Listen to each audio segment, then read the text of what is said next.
Hey, good evening, everybody. My name is Dr. Nathan Thompson with Exemplify Health Center, an affiliate of the Wellness Way. Welcome to the Wellness Way approach to gastrointestinal health part 2. I hope you guys had a great weekend. And if you're watching right now, make sure that you say hello. Let me know also where you're watching from.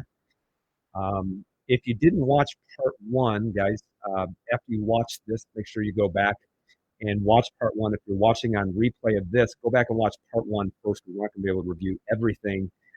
But if you did, in fact, watch part 1, part 2 will make a lot of sense. So we're going to talk about the GI, and I know that this was a little bit of a longer type thing, which is why we divided it into 2 separate live events.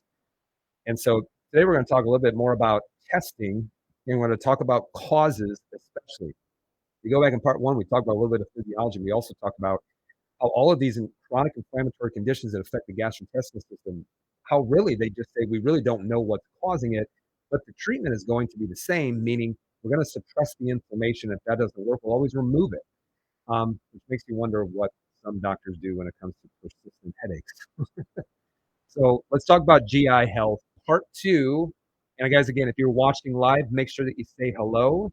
Make sure you also let me know where I'm watching from. I always love to see where people are watching from.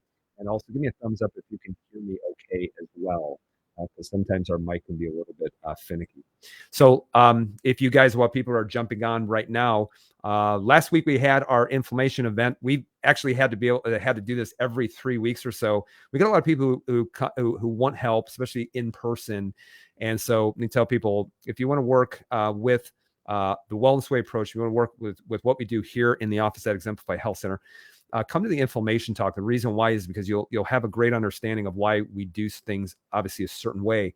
And guys, the information talk is an eye opener because everyone understands that inflammation, especially when we talk about chronic inflammation, it is the spark that ignites the fire of chronic illness, whether it's weight loss issues, whether it's cancer, infertility, thyroid disease, arthritis, type 2 diabetes, autoimmune conditions, problems with hormones. Once you understand inflammation and the immune system's role in it and why the immune system is doing it this way when it comes to chronic inflammation, you'll understand why it's causing all of these different issues within the body.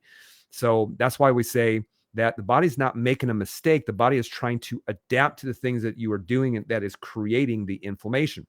And guys, where you get a lot of inflammation is actually around the barriers, which is why the gastrointestinal barrier is so important. That's why when people say the immune system is in the gut, well, it's kind of true because a lot of your immune systems are around the barriers, which would include the lungs, which would include the skin, which would include the gastrointestinal system and the genitourinary barrier. It's sitting there because it wants to fight the battle on the periphery and not once it's inside the body. So guys, if you are from the Chicagoland area, head on top of the page here or on Exemplify Health Center or on Dr. Nathan Thompson, and you'll find a link to register for the approach to inflammation. This is an in-person event. Make sure you get registered for that. Usually we have spots for about 15 people, and those will get filled up usually a week before we actually have the event. So again, last week I went over the kind of a stripped down version of the physiology of digestion. And if you can have a basic understanding of the physiology of digestion, you'll get a kind of an understanding of saying, well, this makes sense why it needs this in order to work this way. So remember, if you guys have heard of the divisions of the nerve system, the autonomic nervous system, you got rest and digest, you got fight or flight. Fight or flight, the digestive process does not work, okay? You need to be in what is known as rest and digest, which actually involves the vagus nerve, which is the cranial nerve that exits from the skull, and literally vagus means wander and wraps around the heart, the digestive organs, everywhere. It's the largest cranius nerve, or it's got the most attachments to it because it literally attaches into every single organ in order to go into calming, rest, and digest. So digestion actually happens first and foremost through the nerve system, which means you cannot digest properly if you are in a stress state. And we'll go over that a little bit more in just a second. But if you guys look at the purpose of certain organs, you'll get an understanding of what needs to happen for proper digestion to take place. So the first thing is you have the stomach, okay? So you have the stomach, and that is actually where proteins are started. The process is starting to get broken down. This is why, if you look at the primary purpose of the stomach, the primary purpose of the stomach is to actually sterilize your food, which makes it really interesting. Because have you ever wondered why two people can eat the same meal? One gets food poisoning, the other one doesn't. The question goes back to, well, which one had adequate stomach acid production in order to properly mix and sterilize their food? And a secondary effect of the stomach is to start the process of breaking down your proteins into smaller amino acid. I want you to remember that proteins into amino acids, because your immune system reacts to foreign proteins. It does not react to amino acids. Amino acids joined together forms proteins. So then once it leaves the stomach and it's adequately sterilized, and the proteins are adequately starting to get broken down, then you have the pancreas, which is going to release digestive enzymes in order to help break down the carbs, in order to continue to break down the proteins, in order to start the process of breaking down your fats. Here's what's really interesting, is that there's certain foods that are considered trypsin inhibitors, and trypsin is a pancreatic enzyme that's designed to help break down your proteins. So if you're eating foods that are very high in trypsin inhibitors, then you're going to get incomplete protein breakdown as well. And this is really important, guys, because if you look at your hormone system, some are fat-based, cholesterol-based, and then some of them are also amino acid-based, like thyroxine, like your thyroid hormones. And then including neurotransmitters and things like that.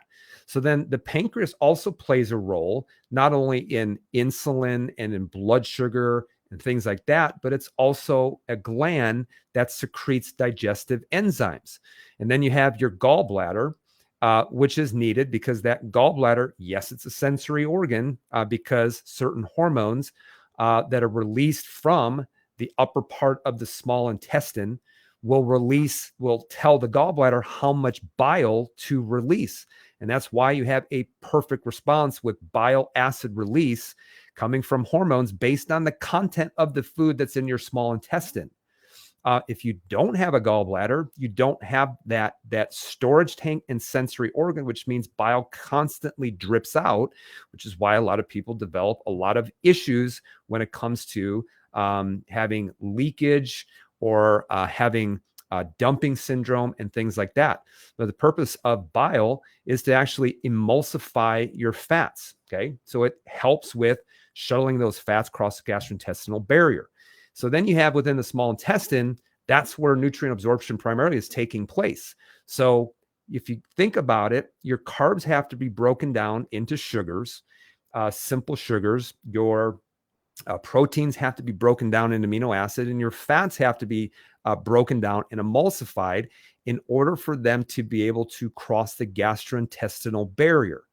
Then you have the large intestine, which is actually, when you look at the microbiome, is responsible for short chain fatty acid production. And this is involved in even blood sugar control. This is also the microbiome. The microbiome is amazing, guys. I mean, literally 75 trillion bacteria that are living in the living in the colon. Even yeast is considered normal flora within the colon. But it's also responsible for vitamin synthesis, elimination, reabsorption of bile acids to be used again. It's absolutely incredible when you look at this digestive system on how it's supposed to work. And here's what's so interesting, guys, is if you look at your digestive system, it's completely outside of your body. It's still considered the outside of your body. It's not considered inside of your body. So it's still considered your external environment. So guys, if you can understand that and understand how that digestive system works, now you're going to be able to say, well, am I getting adequate stomach acid production? How are my pancreatic enzymes working? What about bile acid production that's coming from the liver? What about the release of bile? What about my small intestine, maybe my small intestinal barrier? What about my large intestine with my microbiome? The amount of yeast that I might have? Do I have things that are overgrowing? Do I have an infection? Do I have a parasite? All those things can actually take place. And how do you know? I'm going to go over that testing here in just a second. So guys, there are many different causes of why someone would not be digesting their food very well. And this is why it just it confounds me that, guys, your body works like a Swiss watch. That's why there's never just one reason why something might not be working right. That's why we always look at things like physical stressors, chemical stressors, mental stressors. That's actually the whole idea of chiropractic. Let's say, hey, maybe the body has the ability to be well. Maybe it's an adaptation miracle, and that there are physical, chemical, and mental stressors that are going on that interfere with normal function of the body, that causes a disease process. The body is forced to adapt in a way to help you live longer. I think that that is incredible, and that's amazing. When we start taking that approach, it helps to start solving the problems that other people can't. So it helps us to solve the problems that other people can't, or that other health professions can't. So when you start looking at issues when it comes to neurologic, this is what's just like so amazing, is you start correcting what's happening from a neurological perspective, then I've seen people's acid reflux go away. But then we also saw people's acid reflux didn't go away. And that was what goes to show you that there's so many things that have so many different factors that are involved. And that's why you really do have to address the physical, the mental, and the chemical, the physical and the mental and the chemical. So can you have neurological basis for having a digestive issue? Absolutely. Yes, you can. And I'll give you a perfect example. If you've ever seen, a baby develop perfectly 9 months in the womb and then is delivered, and then all of a sudden they're having problems like they're a colicky baby. They're always squirming. They're always uncomfortable. They're screaming. Their belly is bloated. And so what's so interesting is, well, why did it not have that problem in the womb? But all of a sudden they come out, and now all of a sudden, this baby is considered like there's some kind of issue that's going on with digestion, or with the pyloric sphincter or whatever.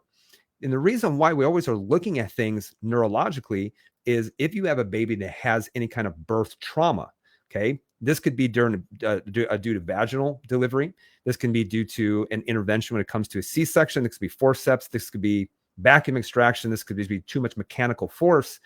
Is all of those things can actually irritate the upper part and injure the upper part of the neck. And if you know babies, they don't have any kind of musculature to actually protect against injury. That's why they can't hold their head up. And so if you can have some involvement of the vagus nerve and it starts to malfunction, this is going to involve their ability to be able to get into rest and digest. So guys, whether it's happening in the upper part of the neck, guys, here's another example. When someone has a auto accident, for example, see the hormonal changes that takes place when there's injury to the nerve system. Whiplash injuries and how it starts to throw off the circadian rhythm and cortisol regulation. And you'll even see issues with digestion start to take place. That would be an example of a physical stressor that's taking place. And the reason why, guys, is when you look at the whole neurology inside of the body, you will see the divisions of the nerve system that are involved in parasympathetic. This is rest and digest, in sympathetic. So these things have to be in balance. You actually do need sympathetic involvement, and you also need parasympathetic involvement. But most people are so sympathetically driven in fight or flight for so many reasons, and they can be physical, especially due to injury to the spine. And when they're in that sympathetic dominance, they're always in fight or flight, as if a bear is chasing them all the time. Last time I checked, if a bear is chasing you, your body's not too keenly interested in trying to digest your food properly. It's just trying to get away from the bear. And like I said, that proverbial bear can be physical, it can be mental, or it can be chemical that's going on. This is why, guys, the nerve system is so important. Even if you talk about mental stress, talk about physical, and talk about mental stress as well. Mental stress is absolutely huge, because remember that bear, if that bear is chasing you, that is a physical threat to your existence.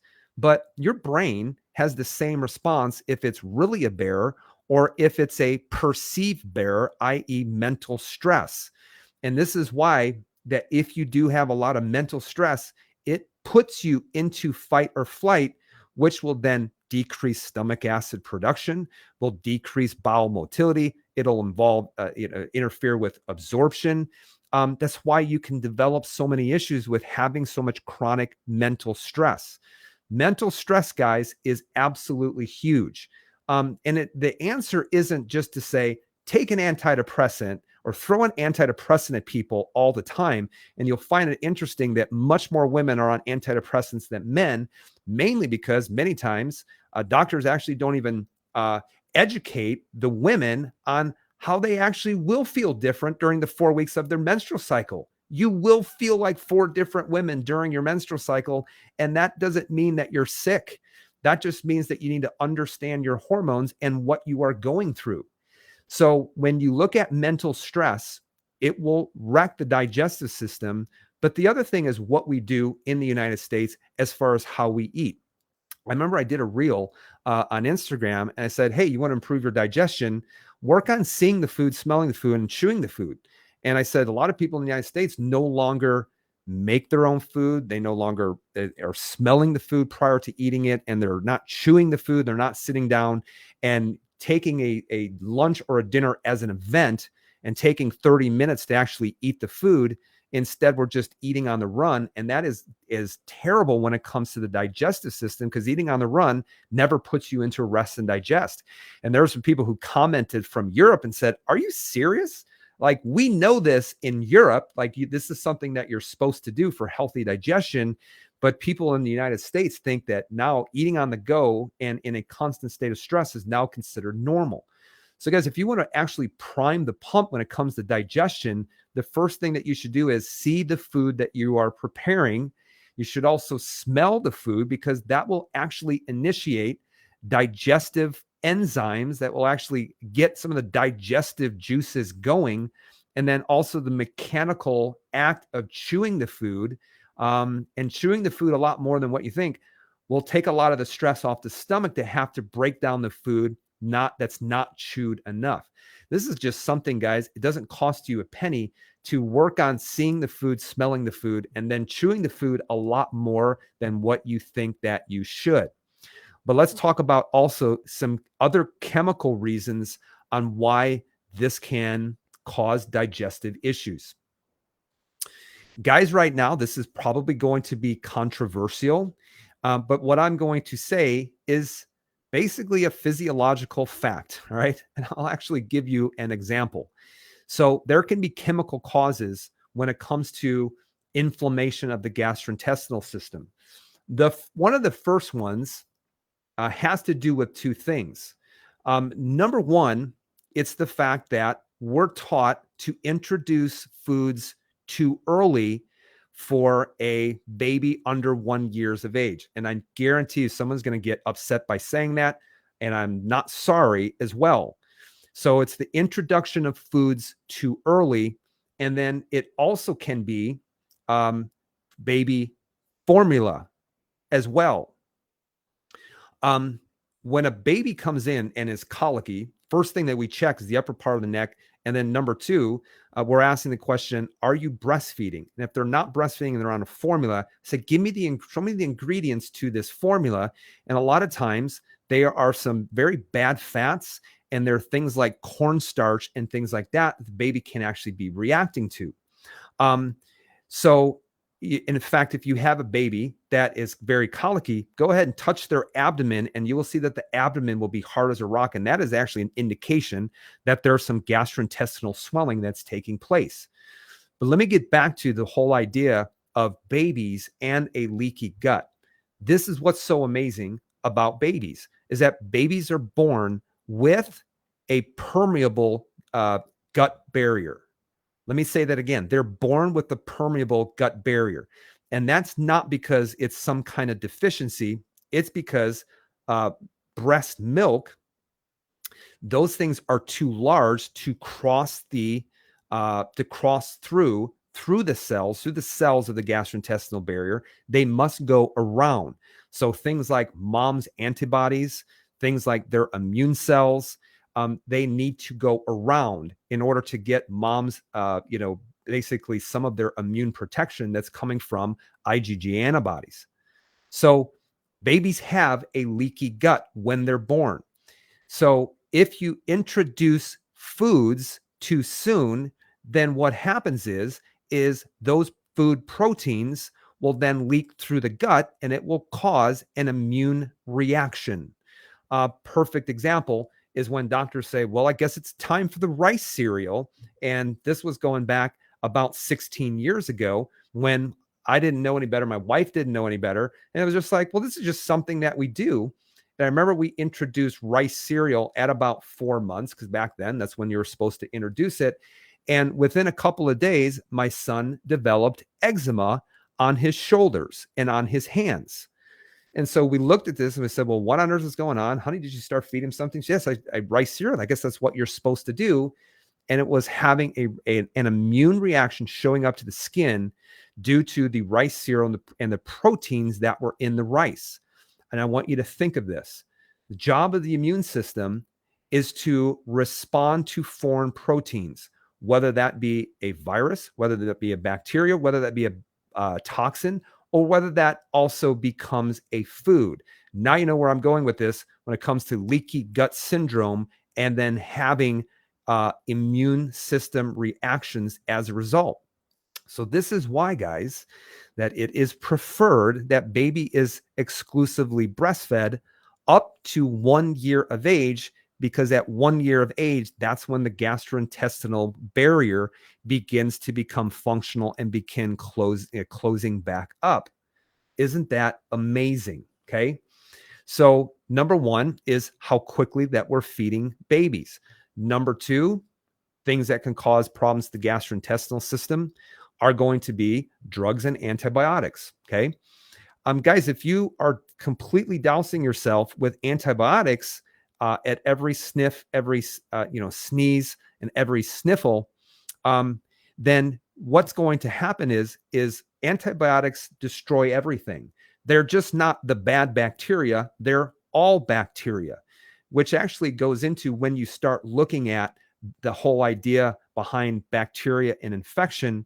It goes down to two theories, two schools of thought, of saying, well, did I catch it or is it overgrowing? Let me say that again. Did I catch it or is something overgrowing? I'll give you a perfect example. If you hit a raccoon with your car in the middle of summer, and here around Chicago, Illinois, it's probably going to be 95 degrees and probably 120 degrees on the pavement, and you just decided to leave the raccoon there, go back about 2 or 3 days later, and you're going to see that the fur is beginning to degrade. You're going to see that the belly is bloated. You're going to see the tissues breaking down. You're going to see maggots in it. And when you think of it, it didn't get attacked by it. Just the things that were already growing on the skin within the gastrointestinal system were just left unchecked by the immune system. So high amounts of antibiotics can destroy the body's microbiome. Also, certain medications can cause issues when it comes to the stomach and the area of the small intestine, the duodenum right after the stomach. And so it can cause some issues with that breaking down as well. How about birth control, for example? So birth control, there is a lot of women that are on birth control. In fact, there's a lot of women who say, my hormones are perfect and I'm on birth control.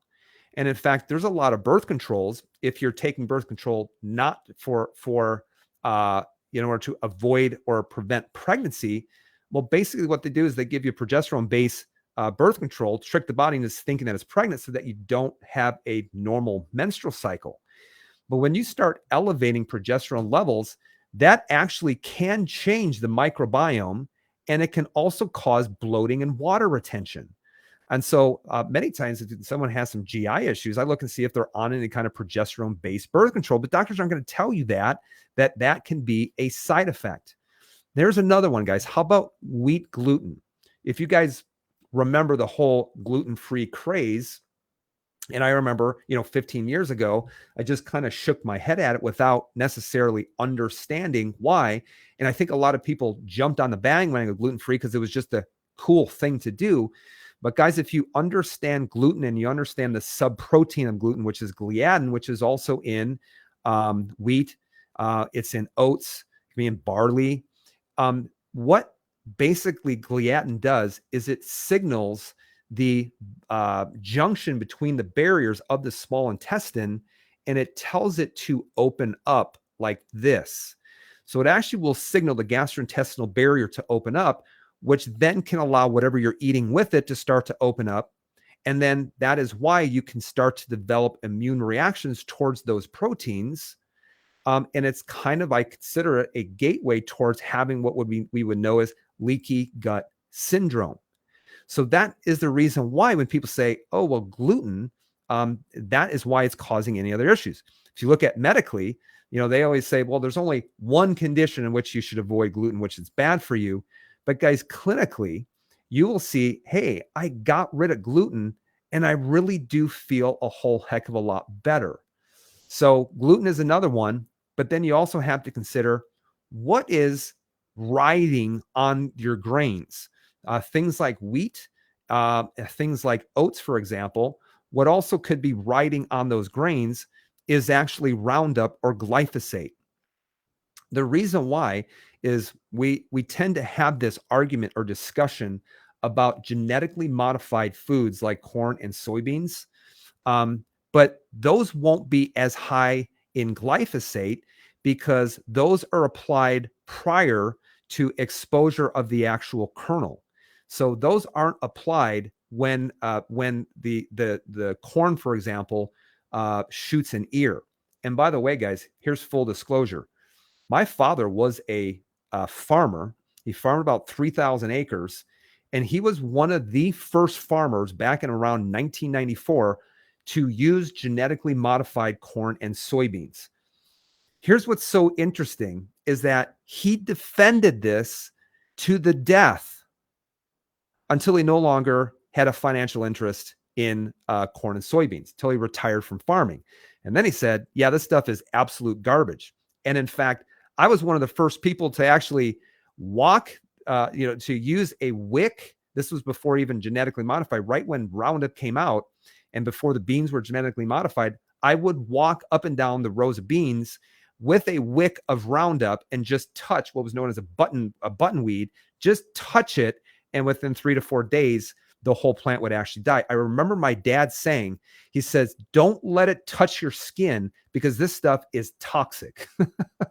So no matter what Monsanto tells you, this stuff is toxic. So if you look at Roundup, yes, you can have residues in corn and soybeans, but when you look at wheat and when you look at oats, they're not genetically modified, but what they do instead is that once the wheat matures, they don't want to wait around in order to harvest it. And so Roundup is used as a desiccating or a drying agent in order to kill it off sooner and dry it so that they can get it out of the fields. So what happens is that you will be spraying Roundup directly onto what you are eating without any ability for it to be able to get washed off. Now, what about Roundup? There's people who say, well, it's completely safe. And I said, well, prove it to me then. Prove it to me that it's completely safe. I don't know if you guys ever saw the video of a representative from Monsanto. Someone had said, well, he said it's completely safe. You could drink it. And the guy interviewing said, well, that sounds like a good idea. I actually have some here. Let's go ahead and watch you drink it. And of course, the guy representing Monsanto said, that would be ludicrous. I'm not going to drink it. This interview is over. But this has been, it's actually in the literature. If you go to PubMed, and this is in interdisciplinary toxicology, and they talked about glyphosate, pathways to modern disease, part 2, and it talked about celiac sprue and gluten intolerance. Okay. So if you look at maybe why so many people do have so many issues with gluten is that, yes, it can be the gluten in and of itself, but maybe it's also what is on the gluten too. So in this article, they talked about what glyphosate actually does when they are studying this in an animal model. Number one, it impairs your CYP450 enzymes. These are responsible for hormone metabolism. These are at the liver. These are responsible for detoxification. These are responsible for so many chemical reactions that take place within the liver. It can cause iron deficiency as well. And here's what's also interesting, guys, that if you are low in iron, you're going to be low in these cytochrome P450 enzymes. Okay. Also linked to non-Hodgkin's lymphoma, also linked to infertility as well. So this is why, when people say, yeah, but you need it in super high doses. Well, the problem is that we have so many people who are looking at so many different toxins, and they're all saying, yeah, but it's okay in small amounts. And then we have multiple different areas that we're getting small amounts that's placing a burden on the liver, placing a burden on our immune system, placing a burden on our endocrine system. And everyone looks around and says, it's not my fault. But you are looking at accumulation of exposure and accumulation of toxicity that is taking place.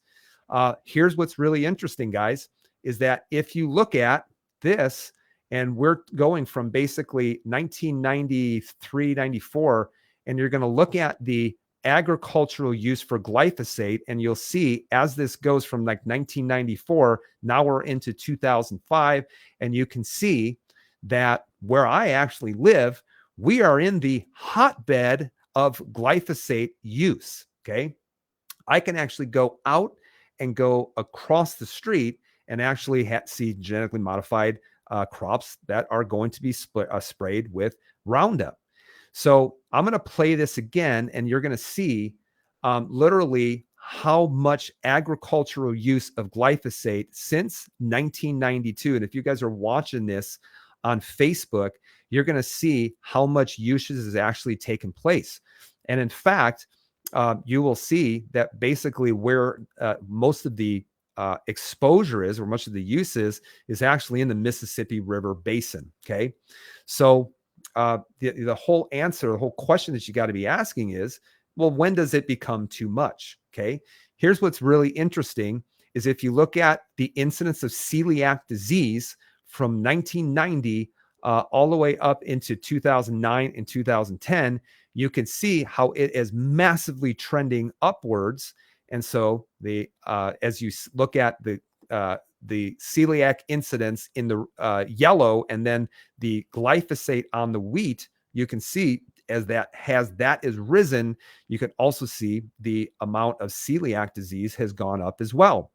So remember, if you're talking about any kind of celiac disease or any kind of inflammatory bowel disease, you have to ask the question, what on earth is inflaming our barriers? Because we are a nation that is chronically inflamed, but everybody wants to say we don't know what it is, but it's definitely not this. So the other thing that people will say is well, correlation doesn't equal causation as well. And it's like, well, this is actually the first question that we should be asking, is saying, I'm seeing a correlation here. Maybe we should investigate a little bit deeper. But you notice that they're not investigating deeper, which makes you wonder, is it, do they know that this is actually causing something? So here's what the result. You have chemical triggers, you have mental triggers, you have physical triggers. You may have one, you may have two, you may have all of those. But the result is going to be chronic inflammation. You're going to have inflammation around the barrier, and that can result in systemic inflammation. So if you look at it right around the gastrointestinal barrier, your small intestinal lining has tight junctions, but when it becomes inflamed, those tight junctions begin to separate, and that can cause leaking of food proteins through. And that's when you would call something known as leaky gut syndrome. Well, I've never seen it in the literature. Well, you start addressing it and you see people start to get better. So it can cause, well, listen to this, nutrient malabsorption. How about autoimmunity causing systemic reactions taking place? What about food allergy? What about things that can cross the blood-brain barrier, which would be things like brain fog? Unbelievable. Or having systemic inflammation. So can things that you eat, can you actually see systemically inflammation? Can you see a change even with your joints and things like that? I'm actually living proof. When people say, oh, you don't eat wheat gluten, I'm like, I can't. You don't understand. I'm not trying to be a food snob. I understand that if I do, it is game over for me. I remember This was probably about 4 or 5 years ago when I first was like, yeah, man, I have a terrible IgG response to wheat gluten. And I remember I said, well, I'm going to try some pizza. So I had about 4 slices of pizza. And I woke up the next day with so much swelling around my knees. They were the size of a basketball, and I couldn't actually get my pants on because they were so swollen. So, but we're not looking at this. We're just saying, I'll just go ahead and we'll just put you on some steroids. We'll just knock out that immune system response versus saying, hey, I wonder why this immune response is actually taking place. So now you have damage to the gastrointestinal barrier. Remember, that's where your immune system wants to fight the battle. But then another interesting thing that can take place is when you have a chronically inflamed gastrointestinal system, is that, remember this, is that you need a healthy mucus layer in the gastrointestinal system. The reason why, let's take your large intestine, for example, is I want you to think where bacteria live. So when we talk about the microbiome, I think it's the word that people throw around the most, but it's probably the least understood. So think about where bacteria love to live. They live in a dark, in a moist and warm environment, which is perfect in the large intestine. Where else do they like to live? Well, if you have ears that aren't draining, that inner ear becomes, yes, it's dark, becomes very moist, and it's a very warm environment. That's why when you talk about ear infections, why you need the eustachian tube open in order to be able to drain into the throat. So that's where your microbiome lives, is in a dark and moist environment. So if you have adequate protective layer around in the large intestine, then that's where, providing that mucus layer, that's where that microbiome can actually live. One of the interesting things, if you're chronically inflamed, is that you're not going to have a very healthy mucus layer, and you're going to not be able to house your microbiome. And this is why people say, well, I'm taking probiotics, but they don't work. And it's like, well, maybe they don't have a good house in order for them to be able to live, and that being a mucus layer. And so this is why, guys, so many times people say, oh, you're having digestive issues, just take some probiotics. And in fact, I would say the amount of times that we give people probiotics is not very often at all, because probiotics aren't going to live if you don't have a good environment, especially going up from the stomach, the pancreas, the gallbladder, and then working your way down. And that's why inflammation is so important. Guys, you can even see this on an x-ray. So if you took an abdominal x-ray on people, you can see that if you look into the abdomen, you can see that you shouldn't see a lot of black. But if you look over here on this person, you see the amount of black that's taking place on the x-ray. Not only that, but you see a scoliosis as well. And so, guys, when you see black, this is actually one of the first diagnostic tests the doctors are supposed to run on gastrointestinal system, to do a diagnostic x-ray. And you can see that anytime you're seeing the presence of black, you are seeing the presence of inflammation. And no, this is not normal, okay? Just because it's common does not necessarily mean that it's normal. So abdominal x-ray is a good start. Another place that you can look at is by doing an IgG and IgE food allergy test. Guys, there are so many people, and these are also including MDs, is they'll say, oh, you do an IgG test, it just means that there's exposure to it. And I'm like, you're missing the point. See, your immune system is not supposed to be involved in having an immune reaction, inflammatory reaction to food proteins. So yeah, you should have an IgG response to exposure to a virus, to a bacteria, but you're not supposed to have an IgG response towards your foods. And guys, when you look at food allergies, and in fact, a lot of people go to their doctor and they'll say, I think Johnny has a food allergy. And what they do is they might do a scratch test on the back, and that is an IgE allergy response, not an IgG allergy response. So they do all these IgE testing, doing the skin prick test, and then they find nothing. And then your journey towards getting your son or getting your daughter healthy ends right there. And they're saying, I don't know what to do. I don't know what else to do. and it could be a different type of immune reaction. This is going to be different than things like anaphylaxis and hives and things like that. When you're looking at an IgG reaction, what you're looking at is you're seeing what the immune system, the proteins that it's responding to. And just so you know, because I know I'm going to get a lot of questions about this, there's a lot of bad testing companies out there. The reason why is when we're doing this, this would be a true allergy because all 4 subclasses of IgG antibodies have to be positive, which is why you can go ahead and do one of these online food allergy tests with a skin prick, and it really should be a blood test, actually blood draw. And that's why you come back and you get 78 different foods, and some of them are very low reactive versus high reactive. And when we look at this, all 4 subclasses have to be positive in order for it to be a true allergy. So guys, all a food allergy is what it's looking at is it's looking at, all right, if you are developing a lot of food allergies, it means that there's a problem in the gastrointestinal barrier, i.e. like having a leaky gut.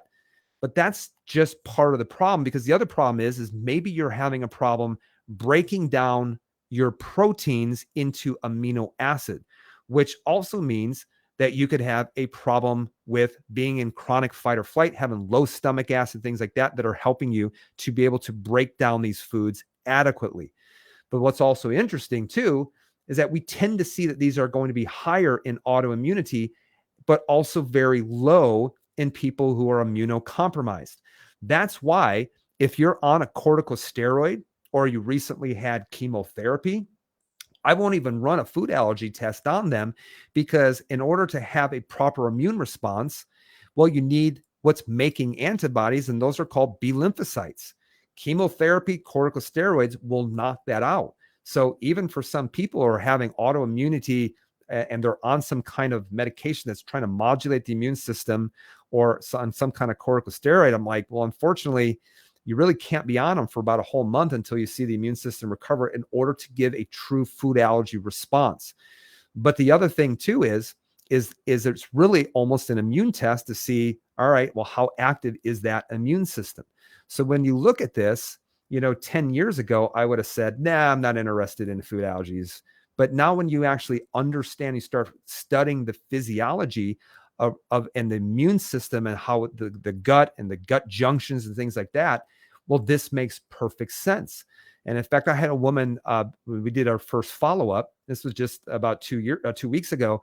And I said, well, tell me what's changing. She says, I've lost 20 pounds. And the only thing that I've done is exactly what you told me.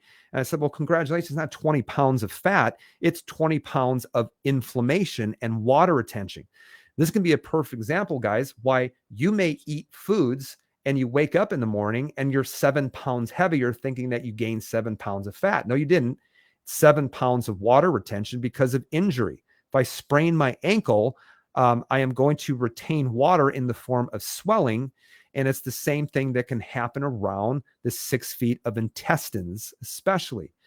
And now, what about also a stool test? Guys, look at a stool test. It's just not looking at a microbiology profile, looking to see, if there's what's growing in the stool that could be causing infection. When we look at this, what we're looking at is when we look at stool, you can actually look and see, is the stomach making enough stomach acid? Are the pancreas, is it making enough pancreatic enzymes? Is there a lot of fecal fat? Because if there is, that can mean that you're having an issue when it comes to gallbladder. The reason why is because you can be eating a lot of fat, but the gallbladder is not allowing it to be transported around the gastrointestinal barrier. So if you have floaties and your stool isn't sinking, it means that there's a lot of fat that is going undigested. And guys, you need fat when it comes to your hormones. You need fat in order to develop a healthy cell membrane around all the cells inside of your body. You need fat for so many different reasons, but you also need to be able to absorb it as well. And then you can look and see the type of immune reactions that are happening around the gastrointestinal barrier. You can look at the microbiome and see, do I have overgrowth? Do I have undergrowth? What's growing on in there? And you can see, do I have enough short chain fatty acid production? And this is what the microbiome is metabolizing and what they're actually giving off. This is actually really important when it comes to blood sugar control. And then also, do I have an infection going on? Do I have a parasite? Do I have any pathogenic bacteria? Do I have a yeast overgrowth, in which you guys have heard of candida, having a candida overgrowth? So you can see all of those different things in which this test from Genova does a wonderful and giving you a synopsis of exactly what's going on. So guys, when you look at food allergies, and even when you look at looking at a stool test, just looking at those two tests, people will say, well, tell me the diet that's perfect. Is it the Mediterranean diet? Is it ketogenic diet? Is it the, is it Jenny Craig? I mean, what is the perfect diet? Is it grapefruit diet? What is it? And I'm like, should I be a vegan? Should I be a vegetarian? And at some aspect, I probably have recommended some form of all of those based on what their gastrointestinal system profile actually looked like. I took a woman who basically looked like she was pregnant due to so much gastrointestinal swelling, looked at this and said, you really should be on a carnivore diet. And lo and behold, within about 6 to 8 weeks, the belly went away. Yet there's some people who I would say, don't you dare do any kind of high protein, high fat diet, just based on how your body is working, how your gallbladder is working, how your stomach is working. Be way too much stress that's going on. And so that's why everyone's nutrition is going to be based on testing. And this is why when people recommend a diet clear across the board, that I'm saying you might be right, you might be wrong, but this is where the individualness of testing actually comes in. And this is why these two tests are actually really good. So guys, what I want to go over with you is this. And once you understand this, this is going to make a lot of sense, is that the colon really is the result. So what happens in the colon is really the result. So I want you to think of what happens, that everything upstream begins having problems and it'll affect what's happening downstream. So you'll have the good bacteria that start to die off. You'll have pathogenic bacteria that begin to grow, and yeast grow, like a small intestinal bacterial overgrowth that will start to crawl into the intestines. You can even have poor thyroid conversion, because where your conversion of T4 into T3, active T3, what your body is using, actually most of it is converted in the liver. The gastrointestinal system is another huge area. So even gastrointestinal issues can affect your thyroid. You're going to see when you get inflamed, you're going to see a down regulation of your hormones. And this is why people say, I need to balance my hormones. And I'm like, your hormones are responding to inflammatory triggers. Don't start adding hormones when you're sick. See, you're sick and your hormones are affected. It's not your hormones go off for no reason and then you become sick. You first have to become sick, then your hormones are infected. This can cause colon cancer. In fact, you can even look at some markers on the stool test that are associated with an increased incidence of colon cancer. Colon cancer is inflammatory. Okay. So you develop basically different types of cancers can be hormonal based, triggered hormonally. They can be triggered virally. They can also be triggered by trauma. And that's why if you look at things like Barrett's esophagus and esophageal cancer, or if you look at even colon cancer, a highly inflamed environment, the tissue has to adapt. It has to do that.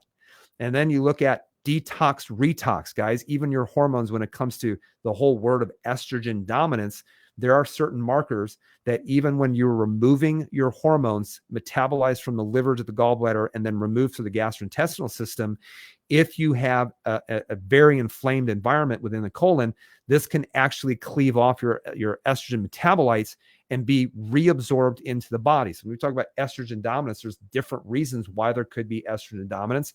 And yes, even kidney stones. Even kidney stones.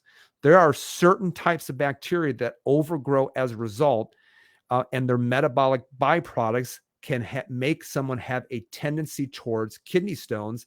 This is also the same when it comes to gout. I've done a video on purine metabolism. It's not the fact that you are eating red meat. It's the fact that you cannot metabolize them. And where that is first initiated is within the gastrointestinal system. So when you look at, guys, who suffers the most from issues with gout, it's usually people who are overweight, usually people who are drinking a lot of alcohol, and all of that can change the gastrointestinal system, can change the microbiome. Go back and watch that video, probably done about 6 or 7 or 8 months ago. So now you understand how important the gastrointestinal system is. So I'll give you a perfect example. Here's someone who had terrible problems when it comes to kidney stones. So you can see pathogenic bacteria that were growing. You can see not able to break down their proteins very well, i.e. stress. You can see they actually had some occult blood in their feces when we figured out why that was as well. And you can see fecal secretory IgA, which means basically the gastrointestinal barrier is really, really inflamed. The immune system is putting IgA antibodies around that in order to put the guard up because it is under attack. So you can see that. But what we also, that wasn't the reason why this individual actually came in. He came in because he was having a lot of issues with kidney stones, also having issues with a lot of low testosterone symptoms. So you can see 12-19-19, this was about 3 years ago. And you can see testosterone running at about 439. You can see very low and free testosterone. But here's what's also interesting, guys, is you can see high levels of estradiol. So this is even can be caused by reabsorption of estrogens back inside of the body. So he had a lot of issues within the colon. Now, this was about a year later, and you can see testosterone from 439 up to 742. Again, this is also a man that's in his late 50s. Let me say that again, late 50s. How many doctors are going to look at someone, a man that comes in and says, Doc, I just don't have the same drive. I don't have the same energy. And they're going to say, well, you're getting older. And the reason that's your testosterone is just supposed to go down. Just you're getting older. Don't worry about it. We'll just fill you with a bunch of testosterone, not actually measure on how it's actually getting metabolized as well. So here is someone, this is not any kind of hormone replacement whatsoever. So 439 up to 742. You can also see free testosterone went up about 40%. You can also see he was able to clear his estrogens. And this is what has happened over the course of the year. And this guy in his late 50s now is absolutely crushing life. And the reason why, he pays attention to his food allergies. He pays attention to what his body needs. He pays attention to how his body recovers. And right now, we have to do very little with him. In fact, I meet with him probably every year. We run the tests. And if something goes off, we say, what are you doing? But now I've met with him once a year. And the whole idea is to teach him enough so that he doesn't need my help. That's the whole job, is to teach you enough to teach you how to be able to take care of himself.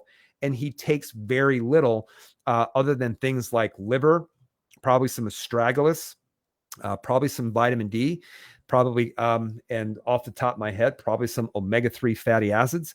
And honestly, it has nothing to do with the gastrointestinal system anymore. These are just things actually to help him with performance when it comes to working out and things like that.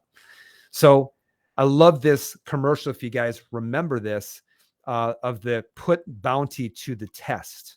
You guys remember that, how a Bounty commercial, what they would do is they would take a Bounty paper towel, and then they would add billiards balls to that to see how many billiards balls that a Bounty paper towel could hold. Now, just stay with me because I'm going to talk about the significance of this. So they would add 1, they would add 2, they would add 3, they would keep adding it. And then finally, the 11th billiards balls, the Bounty paper towel would tear. And they're like, look at this, how much that this Bounty paper, look how strong it is that it can hold, 10 billiards ball, and the 11th it actually tore. That has a lot to do when it comes to your health, because there's so many people who are heading in the wrong direction, and they say, yeah, but look at me, I'm fine. Well, how do you know that you're fine? Because most of the testing that you're doing is just testing for fires and not actually testing for causes. This is why when a lot of people say, oh, look at me, my hormones are perfect, they're perfectly balanced. Okay, show me your hormone tests. and they have 1 or 2 markers in the blood, and they haven't measured them actually within the blood.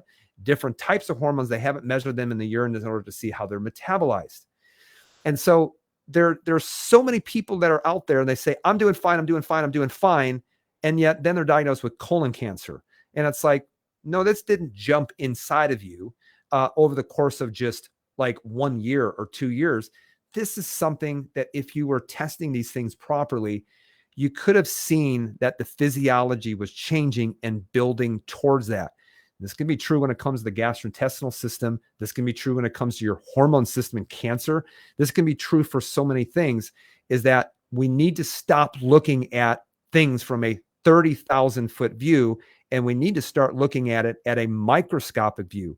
Because before you start seeing overt changes in physiology, i.e. like a tumor, you're going to see changes, small changes in physiology.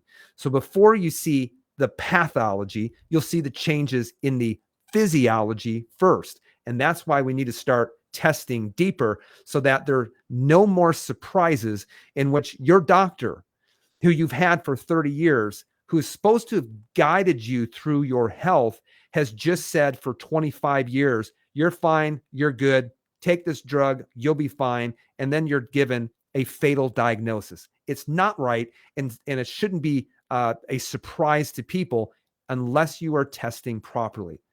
But the other reason why I give you this example is it has to do with this, is that for many people, they won't change until that 11th billiard ball. They're not going to change anything until they're given some kind of just destructive diagnosis. And then they say, well, now I'm going to change.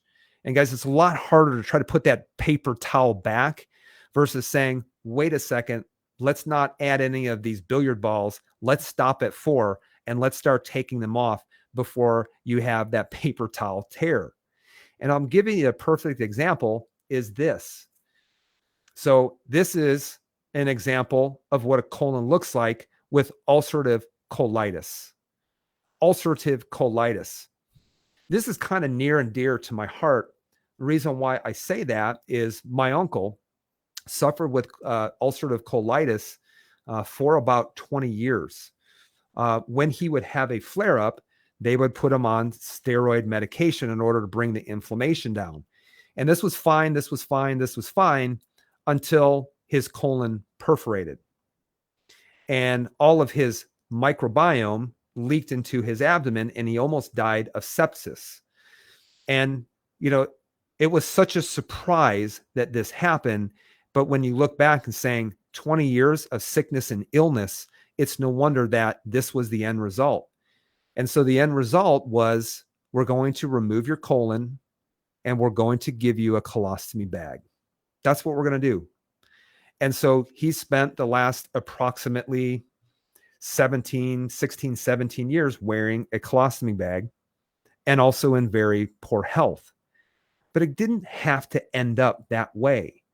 And that's why, guys, you need to find a doctor who's going to say, I understand what you're going through.